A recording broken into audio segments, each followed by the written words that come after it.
Hey, I'd like to welcome you to another episode of Mission Matters. My name is Adam Torres, and I'm happy to announce that I have on Joe Fannin on the line today. So let me just tell you, we've been working on this book project now for, geez, Joe, I don't know how long it was, 6 months, a year. I lose track, but man, I'm so happy and proud now that we've come to the point to where we can talk about the book. So for anybody that hasn't caught maybe some of our previous episodes or work together.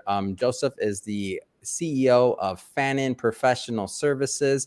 They are going through a rebrand, and we're going to talk about that as well. So exciting stuff. So they will be known in the very near future as Elephant Exterior Experts. So more coming up on that as well. But first off, Joe, hey, your intro is getting longer and longer as you come back on the show, man. It's great to have you back. Thanks for having me. I'm excited to be here. It's been fun working through this process.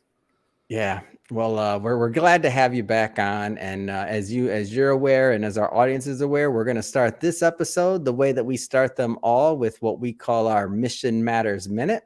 So, Joe, we at Mission Matters, we amplify stories for entrepreneurs, executives, and experts. That's our mission. Joe, what mission matters to you? Well, I'm going to skip from the business mission and go to my personal mission, which is to pay it forward to other entrepreneurs, young minds, and those seeking to excel in life. I have a passion to help others in their creative journeys. And that's really just it. That's why I wanted to do this chapter in the book and just kind of keep on with this. Yeah, no, it's awesome. And it's great having you back on. And I think just, I never like to assume that maybe some of our newer audience, we've been blessed. The audience has grown. We have new subscribers. And if you haven't subscribed and you're watching this, hit that subscribe button now. But I don't want to assume. So maybe let's start back in how you became an entrepreneur. Like, where did all this start for you? Well, I was a young man, and I didn't really have a plan, to be honest. I had some skill sets, and I was determined to get out there and work. I don't even know if I told you this, but I had shingles, and it was in my face, and it was hard for me to get out there and work for about 5 or 6 weeks. I was in so much pain. Wow. Throughout that time, I took all my savings, and I built a website. I built a Yelp page, and I did everything I could just to get out there. And eventually I just started a business, and I didn't have a business plan. I didn't really have much other than a bunch of squeegees, a truck, and some ladders. And, I just worked on my reputation and getting in front of people. And eventually, within like 6 months, I was so busy, I had to hire people. And that was a new scary thing, was just how do I do payroll, and how do I do, accounting? And so I just kept learning, and I kept reading, and I pushed my own boundaries. Yeah.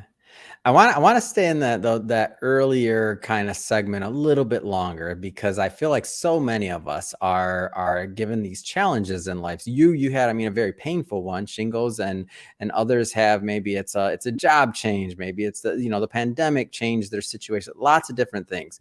Where did you get that inspiration, or how did you turn that perceived really bad time in your life, even of pain, physical pain? How did you make the best of that, and use that energy, or whatever we want to call it, to make it into something good? I'm just picturing myself, I'm in pain, I'm doing this and that. My first thing I'm going to pick on myself. It's not, hey, how do I build my website? I'm like, man, I'm in pain. I'm not feeling this. I think it was a few years of frustration and working for other people and not really getting the value I felt I was putting into those companies. I was a loyal, determined, hard worker. I showed up early. I worked late. And I knew that if I could do that for someone else, then for sure I was going to do it for myself. At the beginning, I was working 7 days a week. My wife at the time, we both worked just nonstop. We didn't have any children. However, we had just bought a house, and so we had bills to pay, and I just kept going and going. And don't get me wrong, I made a lot of mistakes. I wasted money on advertisement. I just fumbled through many things. But welcome to the club. All the entrepreneurs that are listening to this are like, oh, that's my guy. Joe's telling the truth. Thank God. This isn't all just a rosy journey. So go ahead. Well, and the thing I think I guess I did the best was just getting back up when you fall down and try again and, change or pivot when you need to. Mm. And, hiring was one of the hardest things. Everybody knows that recruiting is Oh, yeah. very, very difficult. I was very fortunate. I think my third hire is actually still working for me to this day. Wow. He's our operations manager. He's been a solid factor in our company. I like to say that Yeah. he's the spine of our company. So that's 9 years he's been with us, Oh, and man. he's become my little brother, basically. He's a good friend, Yeah. but he's just been so solid. And I was able to take all of my skill sets that I had and hand those over to him. Mm. And now he's got more experience than I do because I've been out of the field for so long. Yeah. But now, I've worked into administrative roles and sales positions, and, Mhm. had to take on the CEO role. Mm. How was that initial, like that initial, I don't know if I'd call it transition, but that growth period of like letting go of some of that control? I know me, I struggled with it. Like at our first couple hires, I'm like, they're not going to do it right. Or it's not the same thing, or I this, that. But at some point, like, I'm like, I just can't. Like, I'm working 100 hours already, and it's ridiculous. Like, other people can do some of these functions. Like, how was that journey for you of kind of letting go? I would say I was a little fortunate. I was distracted. My daughter was born, Oh, and I wanted to be at home more. And so secret to entrepreneurship. Want to let go, have a daughter. Okay, yeah, got it. no, Thank you. not necessarily, but I'm just playing. that was the pivotal moment that it forced me into being able to let go. But I definitely was on the phone trying to call, hey, are you doing Yeah, it this way? And I wanted to micromanage. I definitely, my OCD was coming out. yeah, But I was fortunate to have a good, solid guy that could take lead. And yeah. actually, at that time, we had just hired another person, and he worked for maybe 2 weeks and then Mm, just didn't show up. So and then it was just him again by man. himself. And then I would go out and help. But I think, I guess, really, it's just giving the best you can to set them forward. And Mhm, I've always been a person that's like extra prepared. We always had the mhm, tools we needed, always mm, had the resources, and I never would just falter to getting by with cutting corners or anything. I yeah. never liked to do that. We built our name on quality and professionalism, and we're still doing that to this day, and will forever. So, as you mentioned in the very beginning, you didn't have necessarily a business plan, and you were, kind of green as an entrepreneur, right? But like, where did this idea of, and maybe this was part of the beginning, I don't know, but where did this idea of you creating this culture around what you did, where did that germinate from, or how did that begin? Because I feel like, not to stereotype, but I've worked in a lot of different areas. I've had a lot of different types of companies, and your ideology and your kind of methodology and the amount of like importance you put on culture and give back, like, I only hear about those in like tech companies, sometimes large tech companies. I don't usually hear that in the services industry, in my experience at least. Like, where'd all that germinate? I think it's culminated over the years through, Mm, networking and going to events and meeting other people, and I mm, take a little nugget idea from here yeah. and there. And so eventually, I guess I kind of put together, when I was that young and I was looking Mm, for a job and all I was getting was a paycheck. It was kind of hard to count on the future and plan. And I mm, knew, like I wrote in the book, I knew I wanted to propose to my girlfriend at the time. I yeah. wanted to start a family. I wanted to have a future. But when you're just working for a paycheck, it's really hard to be motivated to Mm, continue on that journey. So I knew if I was the one wanting that, then of course anybody that was going to be working for me most likely wanted it as well. yeah. So one of the first things I put together was just paid time off. It was Mm, scary. I didn't know if I could afford it. yeah. I tried to make sure, okay, this is how much money I need to have put Yeah. aside for just in case. But that's some of the things that was able to create a culture that keep people around. And then from there, after we had the paid time off, Yeah. we started doing company outings where we'd just go and have fun and Mhm. just schedule a day where we had fun. And a couple of times I would do it as a secret. I would schedule a bogus job and tell all the guys to meet me there. What? Yeah, yeah, we did that with Dude, best boss ever. I so can't even imagine what like that must have been like for them. Like, for real? Like, for real, for real? Yeah, so we did it at the K1 electric go-kart track. It's an indoor go-kart track here in Austin. And the guys almost caught me because they were like, "What's up with this job? It seems weird. what are we gonna do? And I was like, don't worry about it. Just show up. We'll meet you there. And they showed up, and I was in there filling out the form, signing the waiver. And I was like, hey guys, I'm gonna need you to power wash the building, clean up the windows, and I'm gonna be in here racing. And they were like, what? What do you mean? And I was like, I'm just kidding. Get over here and sign up. And so we had 3 trucks show up, and it was like sets of guys walking in. We just kept the joke going, and it was hilarious. The final team were like, okay, I guess so. And they like walked back out the door thinking that we were being serious, and we had to like run out there and catch them. But that was one of the funnest times to do that. Oh man, best boss ever. That's awesome. And I love this idea because and I remember, I'm glad, man, you took me way back. The first time we gave somebody a day off and we started doing some of those things for around the holidays and things like that. I mean, we were still very young as a company. So it was like, I was just used to working every day. I didn't even understand what a holiday was at that point. So you're taking me way back. And I'm like, well, I don't know if it's a holiday or not. I just have to get this work done, right? We have to deliver for our clients. So obviously as a founder and somebody that's trading their kind of a big portion of their life in the beginning, when you bootstrap a business, to do that, to see and to be like, oh, wait a minute, you can't you can't enforce that on the individuals that are working for you and believe in what you're doing. Like, they're not making that trade-off. They can be very bought in, but there's a line. So Yeah. when you bring that up, I'm like, oh yeah, that is a thing. Any of the other founders out there that are listening to this, they're going to be probably remember the first time they implemented that, assuming they're not a funded startup and all the other things. But if you bootstrapped it and you grinded and you did, built brick by brick, like, you get what you just said. Yeah. But another thing that I took from another company that I thought was at first it just hit me hard because I didn't realize this, but a lot of people don't have a birthday. Like, they have a birthday, but nobody celebrates them. And I took a business course online in 2020. I think it was during the pandemic. And this couple that had started a big company, that grew big in town, they found out that people weren't getting a birthday cake, or they weren't being able to celebrate it with their families. They were working paycheck to paycheck. And so they hired a baker to start making cakes because they had so many people on staff. So they had a full-time position baker making cakes, and they would deliver them to the people on their birthday. Whoa. And so I adopted that. I don't bake the cakes, but I'll make sure we get a cake and we have a card, and we try to make it an event. Commitment, man? You don't bake them? No, I'm just I don't know if I should. Nobody wants food allergies. Staff is watching. They're like, no, we don't want them to.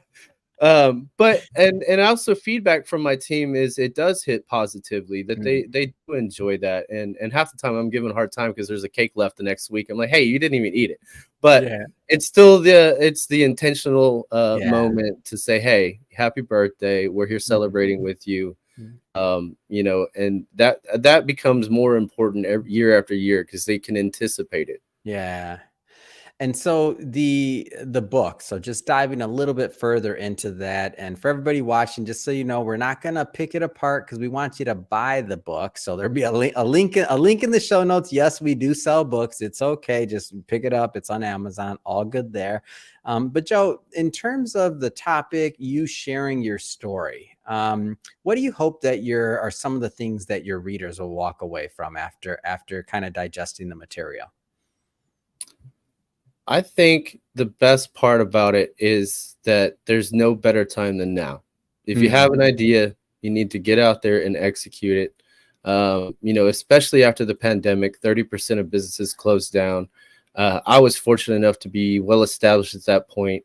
We did a little pivot and we were able to move forward with it. But looking back, had I not been established as much as we were, things could have been a lot different for us, But I hope that readers can take that as a motivation to get out there. And even if it's just a side hustle and you keep your current, job, just get out there and try. And all you can do is just keep moving forward.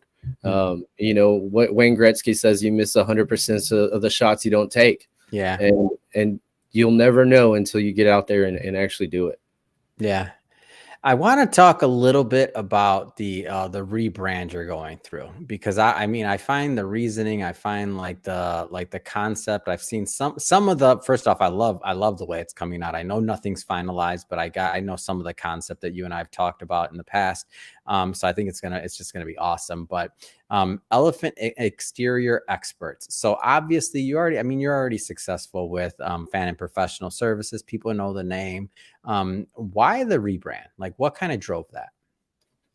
Well, when I was naive and young and I started this business, I had the hardest time deciding what I was going to name the company. So it just became Phantom Professional Services because I put my name on it and I knew I could stand by my own work. Yeah. But that was quite closed-minded. And as I learned and became better at branding and sales and understood the process, Phantom Professional Services quite does not explain what we do. We had people thinking we were in the white collar services, recruiting, staffing. They didn't know what we did. And so it was just after, so many phone calls of having to give my elevator speech time and time again, I decided, I need to work towards something that makes sense. The other thing that's driving that is also, my team. We work together as a team. We are a family, but I never really thought that this was going to be like a selfish thing, putting my name on it. But they're wearing my name. They're doing their own work, and they should be known as well as being the expert. It's not just me. So it's kind of twofold, but it's also to kind of get out there. I've worked on only referral-based business, a little bit of cost per click ads here and there, but now we're going to just jump out there and get in the face of our competitors. We're going to be a household name with the new brand. And I've been rolling with just kind of no marketing. And now we're ready to just get out there and take another big share of the market. Yeah. And I think it's such a testament to the work. So what I mean by that is to be able to, build the way you have and to do it really, internally by having a great culture, by delivering on your word. Obviously you have to do great work or else you wouldn't be growing, especially you're not looking at the, sometimes rotary door of clients, right? Like that, and that some businesses with, great marketing may do. And so now what's interesting to me is, so you have this awesome, solid foundation you've built through the years. You have a solid culture, solid crew. And now you add this next piece to it. Whoo, man, I'm excited, Joe. I'm gonna be like, come on, Joey, make some time for me over here, man. I want you on the show. You're like, Yeah. So I just think you're poised to just, like you said, take market share, go on to the next step, and really provide more value, provide more jobs, provide more for the community, continue to be more blessed so that you can continue to find ways to be a blessing as well. It's awesome.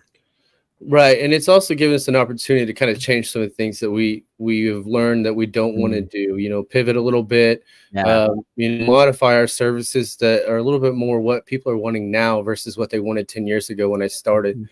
When I started this company, Austin was growing 150 people per day. And now we're at like 175, 200. I don't know. The numbers just keep growing. Yeah. So that was one thing I was fortunate enough to, once I did get out there, there were so many new people moving here looking for quality work, but they didn't know where to look. They didn't have any friends or neighbors that they knew. Yeah. And so that was my first goal, was just get in front of people. Well, now we don't need that. We have a lot of referrals. We have a lot of current clientele. There's also new people moving here. And so we're just going to jump out there and get right in their face. Yeah, it's exciting. Well, Joe, I just have to ask, I mean, a lot on your plate. You're doing the rebrand. Obviously, we're going to continue to promote this book. But I have to ask, I mean, what's next? I mean, what's next for you? What's next on the vision? Well, obviously elephants in the works. We should have that done in the next few months. We also have another brand that we're going to be working towards. It's going to be kind of a sister business. I don't want to get into that just yet, but I was going to say, man, I thought I was breaking new news. That wasn't in the prep. What's going on? No, don't do it. It's okay. I was just got a little excited. I'll back off. It's cool. But there's just going to be some collaborations. I sell cleaning chemicals to my competitors as well. And so I've built relationships with a lot of people that are in the same industry. And we all have our niche and we have our qualities and the things that we're good at. And we have things that we don't want to deal with. So that is also kind of come together as an association in our industry here in Austin. and Wow. we're going to do Love our best. collaboration. I mean, that's our Yeah. whole business is collaboration. And so there's, there's probably a handful of guys that I've known for the past few years that we're handing work to each other. And so I want to Yeah. bring this together. I want it to be more congruent. And, that's just part of it. I really enjoy helping people. I'm Mm. fortunate enough to have started this company. I'm comfortable. I enjoy helping. And so this is just another way that I can help others. Fantastic. Well, Joe, I mean, obviously I wish you all the best, and I'm excited to continue to be on this journey with you and to continue to get your message out and your values out. But that being said, if somebody wants to follow up and connect and they want to learn more about Fannin Professional Services, or maybe in the future, when depending on when they're watching this, it might be Elephant Exterior Experts by then. But how do people connect with you and your team? Well, our current website is fanninprofessional.com. You can always give me a call, 512-786-1211. I usually answer. If I don't, I've got an answering service. They pick it up and they'll get me the message. Yeah. I've kind of fallen off on social media just due to our referral base. I don't really do a lot of marketing, but we do have an Instagram and Facebook out there. You can find us by looking for Fannin Professional Services. Awesome. And we'll put all that information in the show notes so that you can the audience can just click on the links and head right on over. And speaking of the audience, if this is your first time with Mission Matters, and if you haven't hit that subscribe button yet, hit that subscribe button. We have many more mission-based individuals coming up on the line, and we don't want you to miss a thing. The whole Mission Matters platform is based on bringing business owners, entrepreneurs, and executives, having them share their story. What motivates them, what gets them fired up to go out into the world and to make a difference. If that sounds like something interesting to you, hit that subscribe button. Joe, really, it has been a pleasure as always having you back on. I'm pumped to continue to promote this book with you and wishing you all the best with the rebrand. I'm sure it's going to go awesome. I'm excited. I appreciate you having us on. Mm-hmm.